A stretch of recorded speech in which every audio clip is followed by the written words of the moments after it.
Pois, meus caros, parece que é verdade. Acabamos de saber que António Costa, o pior primeiro-ministro de Portugal desde o tempo de Dom Fuas Roupinho, acaba de ser escolhido. Eu ia dizer eleito, mas acaba de ser feito o cozinhado para o elegerem. Bom, nada contra, como já publiquei, quanto mais tempo António Costa estiver lá entretido no estrangeiro, mais descansam os portugueses. Quanto mais ocupado ele estiver a ser secretário das grandes potências, porque é isso que ele vai ser, ele vai ser um mero secretário, enfim, com bom ordenado, 500.000 por ano, mas não deixa de ser um secretário. Ele não decide rigorosamente nada, quem decide são sempre as grandes potências que o escolhem, e ainda bem que ele não decide, porque é certo e sabido que se ele decidisse alguma coisa, essa coisa daria asneira de certeza. Assim, decide quem manda é quem pode, quem tem o poder, e ele, o secretário, apenas cumpre com o seu dever e dá seguimento às ordens que os grandes, o G7, o G9, o G3, a propósito, já nem a G3 nós fabricamos no braço de prata desde os anos 90. O que os grandes decidirem. Portanto, é um pau mandado. Bem, mas se fosse outro para o seu lugar, seria igual. Já Durão Barroso o foi. António Guterres, Gugu da ONU, o é. Nas mãos dos grandes interesses, dos grandes poderosos, dos donos do mundo, da grande e alta finança, da grande e poderosa indústria farmacêutica e muitas outras indústrias. Levámos assim para a Europa 3 empregados de mesa, 3. 3 funcionários que servem à Europa e ao mundo os pratos que os grandes poderosos cozinheiros, chefes, decidem confeccionar. Estes 3 funcionários aparecem como líderes, mas não são líderes de coisíssima nenhuma. São sim os rostos que a alta finança e as grandes indústrias mundiais escolhem para melhor servir os seus interesses.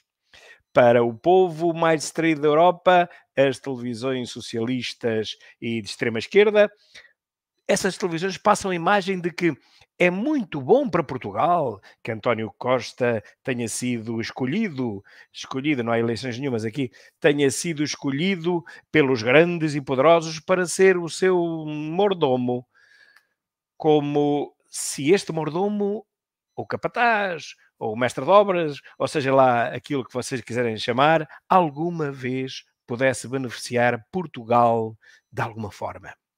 Não pode, como o Durão Barroso também não pôde e como Gugu da ONU também não pode. Eu não sei também se eles quereriam beneficiar Portugal de alguma forma, mas mesmo que quisessem, dando de barato, não teriam poder para isso. E, acima de tudo, por serem portugueses. Por serem portugueses, não poderiam nunca beneficiar de maneira nenhuma o país de que são oriundos. Mas as televisões, meus caros, dizem o oposto. Mentem, não é? Como sempre. São os mentirosos, mentígrafos, profissionais manipuladores, enganam o povo e fazem crer ao povo distraído, que pouco percebe disto, que é muito bom para todos nós, é uma maravilha termos lá um tipo que prestou o pior serviço possível e imaginário à nação, enquanto aqui podia decidir alguma coisa. Decidiu sempre mal, rodeou-se sempre dos piores, pior que o Partido Socialista tinha, passou pela vergonha de ter que demitir 14, pela suprema vergonha de ter que aturar um cabrita, um galamba, um barbixas do hidrogênio, que está enterrado no escândalo do hidrogênio até às barbas, aturou um Pedro Nuno Maserati e um aeroporto falso. Ele até esqueceu de o incluir naquela lista de 5 nomes que entregou no dia da sua demissão ao ainda presidente da República mais inacreditável do mundo. Enfim, Costa passou e fez passar muitos dos seus colaboradores pelas maiores vergonhas que imaginar se possam e acaba por sair do governo com uma forte suspeita de prevaricação, de ter cometido alguma ilegalidade, que até hoje ainda ninguém sabe o que foi, mas que mereceu ser mencionado naquele célebre parágrafo lá no fundo da Procuradora-Geral da República. E passado todos estes meses, desde o 7 de novembro até agora, cada vez mais me assalta uma dúvida que vou partilhar convosco. Será que isto não foi tudo pré-programado, meus caros? Será que a história da sua demissão não tinha já toda esta intenção que hoje culminou por trás? Será que isto não foi mesmo combinado desde o início com o serviço do Ministério Público? Não vou dizer diretamente com a Procuradora, não tenho provas disso, mas será que tudo isto não foi cozinhado em lume brando para levar justamente a este desfecho que era exatamente isto que António Costa pretendia? Lembram-se daquela célebre viagem que ele fez, uma coisa escondida que ele fez para ver um jogo da seleção, mas afinal esse voo teve uma paragem na Hungria, ele foi fotografado num estádio de futebol ao lado de Viktor Orban, de quem ele dizia cobras e lagartos na altura, e que parece que muito ajudou agora nesta sua eleição. Na altura, meus caros, alguns jornalistas dignos desse nome perguntaram, alguns comentadores dignos ainda desse nome perguntaram, mas afinal, o que é que foi António Costa ali cheirar à Hungria? O que é que ele foi ali fazer? E ele nunca explicou. O povo português nunca teve essa explicação sobre aquela viagem. Aliás, essa viagem não foi nunca anunciada a ninguém. Foi uma viagem secreta, meus caros.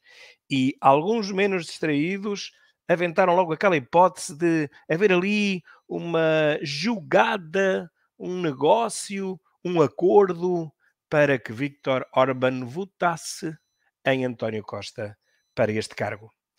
Claro que a nação socialista se apressou logo a desmentir, que disparate, onde é que cabe na cabeça de alguém uma coisa dessas, teoria da conspiração, são coisas do Chega, são coisas do diabo.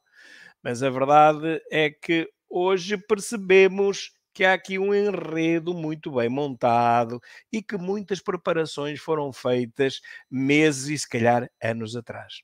Perguntar-se-á, bem, mas António Costa não se ia submeter à vergonha porque passou de se autoadmitir por suspeitas de corrupção ou de ilegalidades, porque poria o seu futuro lugar em risco. Mas até isso é muito bem pensado, sabem? É maquiavélico. Porque reparem que se ele soubesse que não tem nada a esconder, neste ponto, era do seu interesse até deixar-se incriminar ou até pedir para ser incriminado, porque bem sabia que ia passar 2 ou 3 meses, enfim, um mau bocado, com a imagem um pouco degradada, mas que depois o tempo lhe viria a dar razão.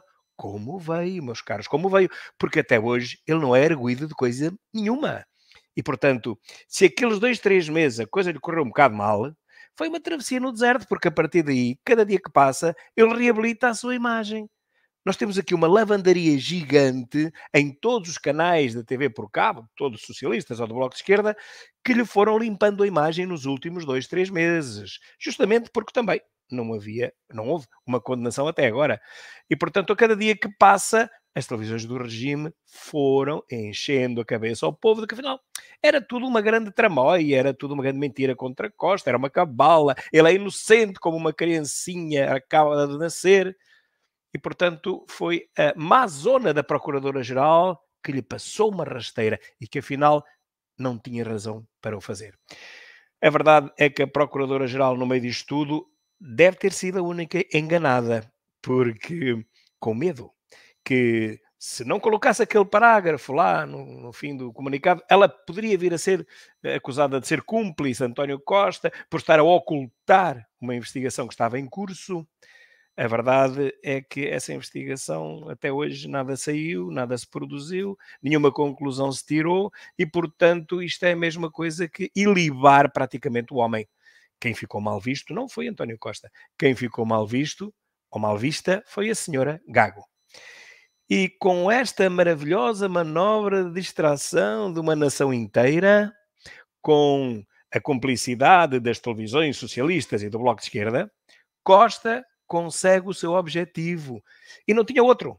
Não tinha outro. Só tinha este. O de ser escolhido pelos poderosos. Mas esses são outros. Na Europa, passa a ser António, o pior primeiro-ministro de Portugal desde Dom Fuas Roupinho.